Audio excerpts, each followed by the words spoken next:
Look at this.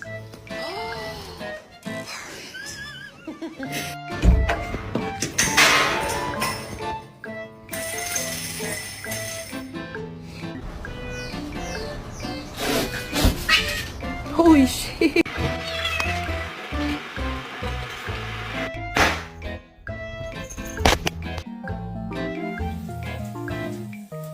Five.